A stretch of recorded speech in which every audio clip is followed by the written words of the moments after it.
مشاهدينا متابعينا في كل مكان واينما كنتم، عشاق الساحرة المستديرة، محبي متابعي كأس ملك اسبانيا، نعود لكم من جديد.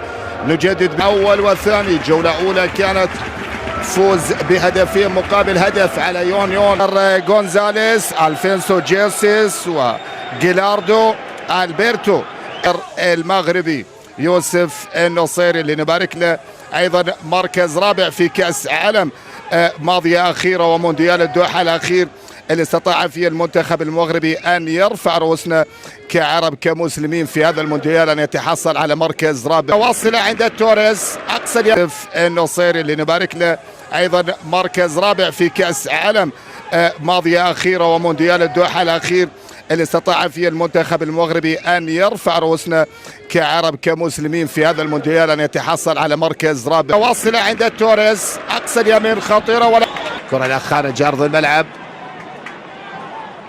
جانبيه هل فيها حاله تسلل؟ ابدا. عرضيه من توريس،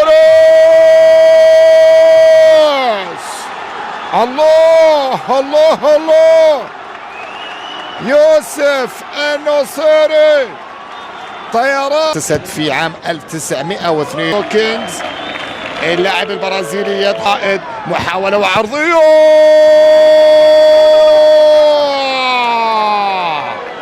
السلام السلام يا سلام.